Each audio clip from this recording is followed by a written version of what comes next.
한국의 법치주의와 지방자치는 왜 망했나, 그리고 어찌 보면 짠한 내가 살아온 과정, 여기에 대해서 말씀드리겠습니다. 예능은 그때 나영석이란 PD가 나와서 실패를 선언해 줄 수 있습니다. 한국 정치는 이 선언을 아무도 안 합니다. 한국의 법치주의와 지방자치는 망했습니다. 아주 폭망했습니다. 얼마나 지금 더 망해야지 실패란 선언을 하겠습니까? 한국의 법치주의와 지방자치는 실패했습니다. 우리는, 그러니까 국민과 세계는 김대중에 낚였습니다. 50년 만에 수평적 정권교체란 말의 전제는 뭔가요? 한 명만 빼면 나머지는 다 착하다. 예, 속았습니다. 사실 조선시대 노론 계급에는, 조선시대 여느 양반 계급 마찬가지지만, 합법적으로, 법적으로 권력을 내려놓는 그게 없었어요. 무제한지려고 하다가 이완용이 나타난 거고, 지도자, 1인 지도자만 영원을 생각한 게 아니었습니다. 아래 관료들도 영원함을 생각했어요. 한국 전통적 양반 귀족에서 제발로 내려가는 양반 권력 양보가 있었을까요? 없죠. 없었습니다. 한번 내려와 봐요. 아이고, 임금아, 나 좀 살려줘, 나 좀 구해줘.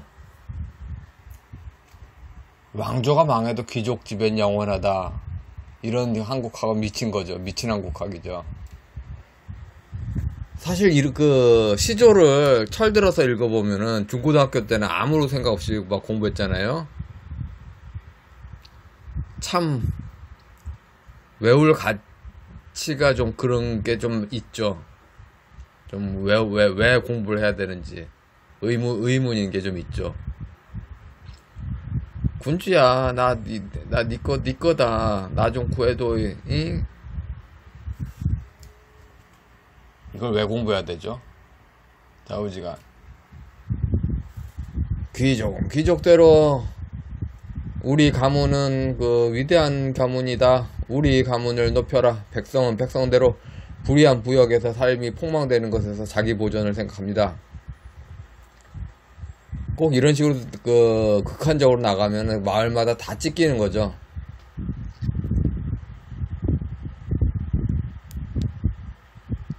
그리고 그런 상황에서 그런 상황에선 군주가 뭘 해도 다 지멋대로 다 되게 돼 있는 거 아닙니까? 다 찢겨 있는데 아무도 못 깨기는데. 그래서 해찬들 돈 벌어주는 개헌을 하자고 합니다.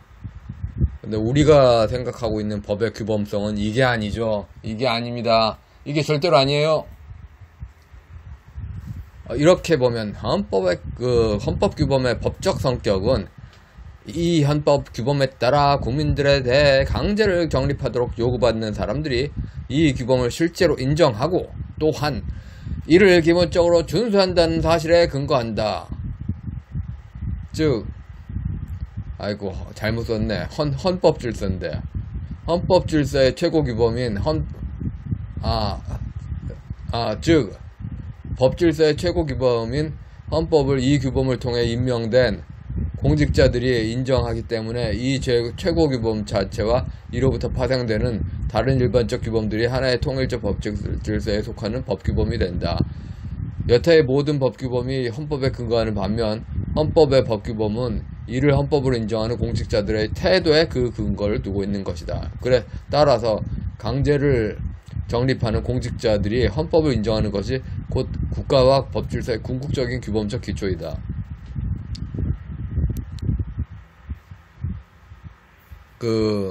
그러니까 지금 대한민국에서는 헌법의 규범이 무너진 거예요. 문장 지집 파벌 시족대로 가고 있고 헌법을 무시하잖아요. 써있는 규범을 준수해야 되는데 대한민국 헌법 69조 대놓고 하기죠. 향하설이 이거로 가고 있습니다. 그러니까 향하설이 자기를 위해서 제사한다. 그런 식으로 해찬들을 위한 법이 그 특정인을 위해서 휘어지는 거는 법이 아니잖아요.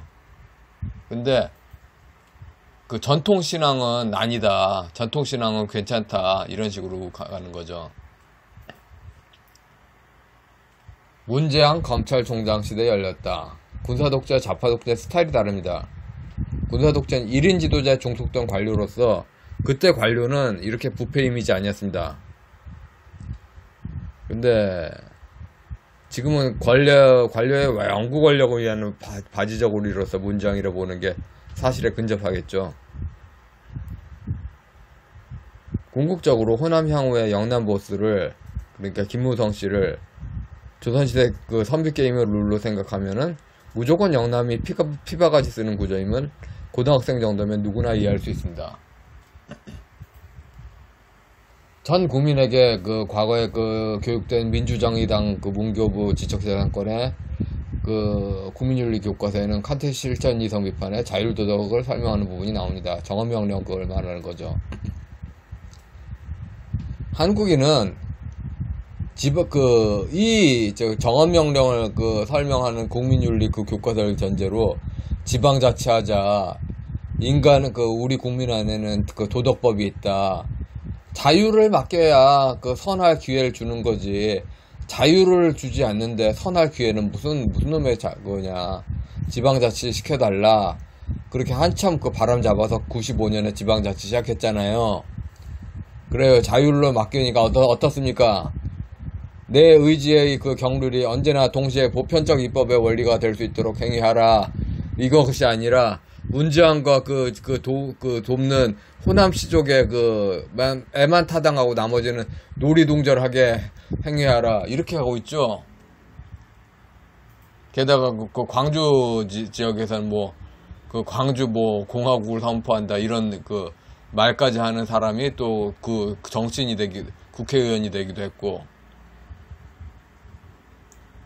자율 상태에서 도덕법이 있는지가 이제 아주 그렇게 황당해졌죠. 황당하게.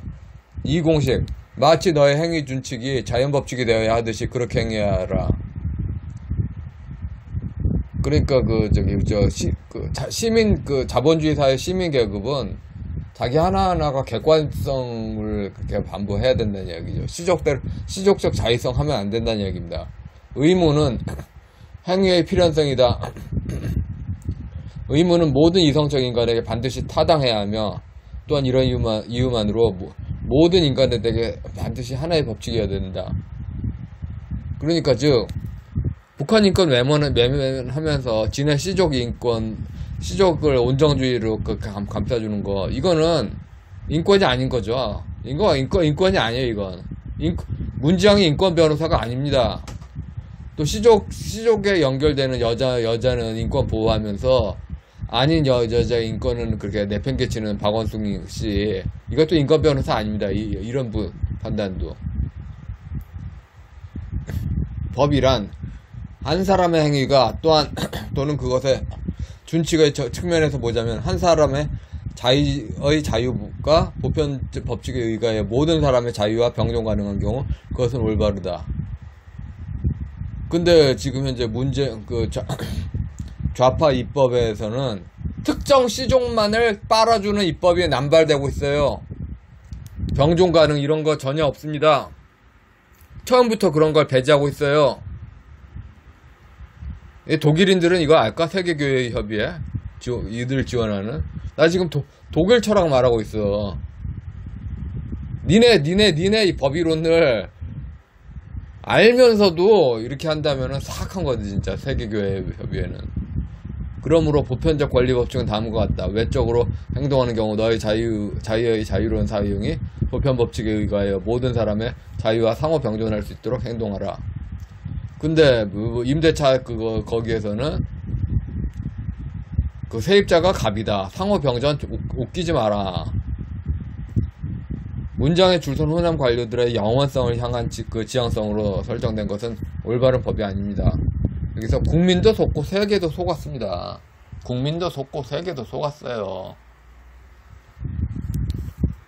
뒤늦게 알고 뒤늦게 그렇게 아는 건데, 한국 사회에서 똑똑하신 분들 있지 않습니까? 똑똑하고 뭐 돈 많으시고 훌륭하신 분들 대부분 양반 후손이겠죠. 하는 말 자체가 달라요. 근데 말이 다른 게 어떻게 다르냐면은 그 양반 그런 걸 모르는 사람들한테는 고통스러운 자의성으로 너무 자의적이라서 고통스럽게 하는 막 고통스럽게 그냥 오늘 3프로 유튜브에 출연한 오늘이 아니다 한 며칠 어젠지 그저께인지 3프로 유튜브에 출연하는 곽상중 씨를 비판하려는 의도가 아닙니다. 많은 비슷한 사례를 가진 최근에 기억나는 사례로 거론하고자 하는 거죠. 이런 분들 굉장히 많아요. 너무 많아. 한국 사회에서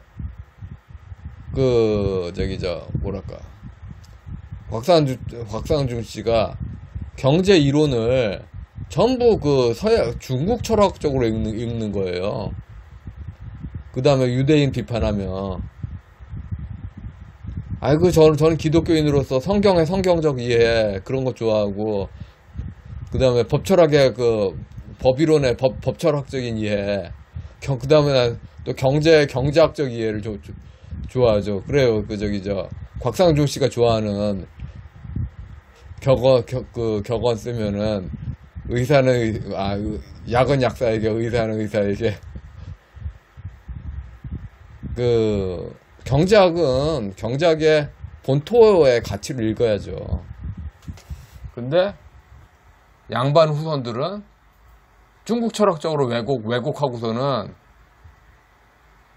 괜찮은 줄 알더라. 근데, 그러면 보편타당하지가 않은 자의적이니까 자기만 만족하고 나머지는 다 황당해지잖아요. 진짜 심각한 문제는 칸트 사상을 번역하신 아까 그 책의 번역본 그 책을 번역하신 서울대 철학과 원로 교수도 사실은 좌파였고, 즉 칸트 사상은 번역은 했는데 자기하고 아무 상관이 없어 보니까 그분하고. 그 다음에 진짜 기독교 거기에서 커뮤니티에서도 와 정말 정말 괜찮은 신학들 막 번역하신 신학 교수님들 있잖아요. 쓰는 거 보면 다 기독교 신학 자체가 아니야.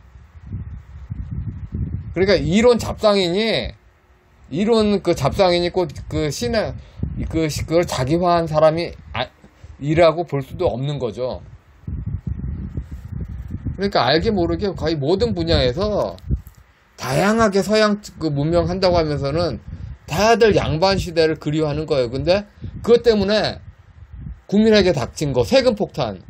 19세기 교과서 역사책 용어로는 백골징수의 시대가 되돌아온 거죠.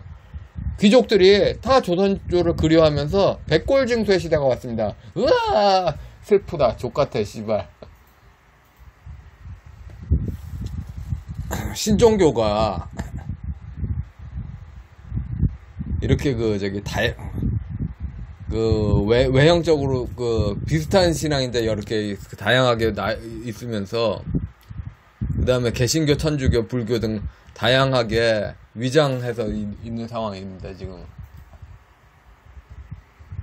한국의 자유방임이 도덕하고 언제나 빼고 이야기하잖아요. 도덕을 분리하는 자유방임은 노자야. 노자로 읽는 자유방임은 이것도 2단 경작이에요. 2단 경작. 노자로 자유방임 읽을 수도 없고 읽어서도 안 되는 겁니다. 그래서 제가 자유경제원 김정호 교수를 계속 비판하는 거고, 경제를 경제로 읽어야 하고, 성경을 성경대로 읽고, 법을 법대로 읽어야지. 왜 법을 동학으로 읽어? 아니, 경제를 동학으로 읽으니까 망했지. 게다가, 지금 복지, 거기에서, 그냥 세상을 확 바뀐다. 오직 보스님을 향한 충성. 이런 식으로 하면은, 북한 정권 수립 때, 그 실향민 1세대들 완전히 그 김일성한테 강탈당했잖아요. 그리고 그렇게 그 과정에서 그 아픔의 기억하고도 연결되죠. 지금 국토 균형 발전으로 노무현이 그 권력을 집중하는 그거를 문제항에 하는데, 오늘 아침에 그 가세현 그 간결씨, 완전히 홍보를 하는 거예요. 완전히 같이. 덩달아 더 하면서. 이해가 안 가. 근데,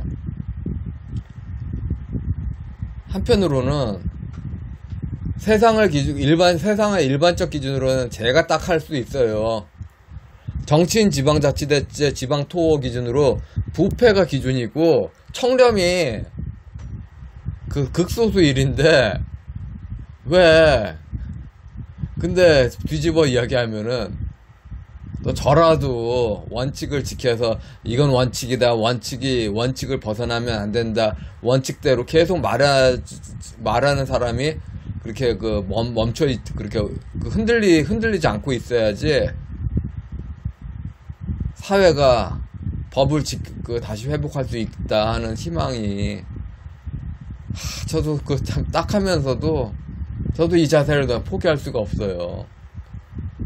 물론 그래요. 간결 씨가 생각하는 그런 세계가 그래요. 세속상 지금 현재 그 도덕이 망해버린 이 사회에서는 평균성일 수 있어요. 그런데 그 평균성을 우파라고 포장하는 거는 좀 너무한 것 같고, 비난할 수도 없고 뭐 그렇게 욕할 수도 없는데 그렇다고 잘했다고 말할 수도 없고.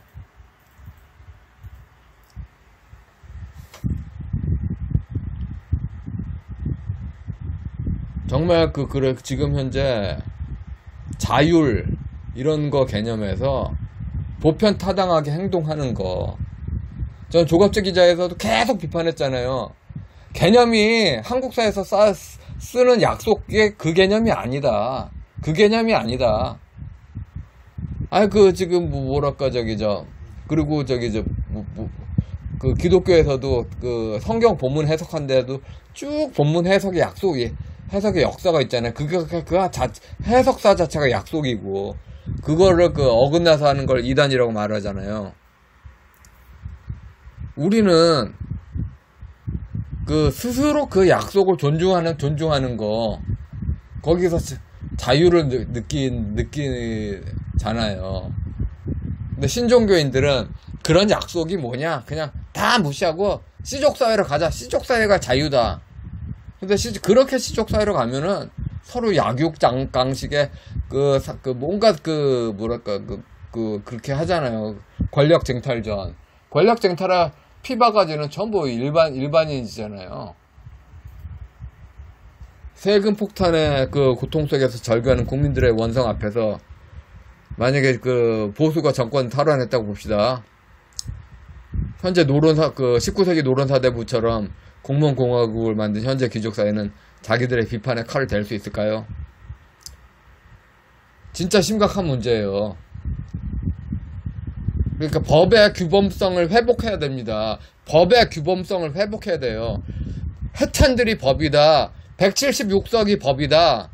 176석이 법이고 문장이 법이고 해찬들이 법이다. 그게 아니라 법 자체의 규범성을 회복해야 돼. 그러려면은 사람들이 완전히 개심해야 돼요. 사람이 거듭나야 돼요.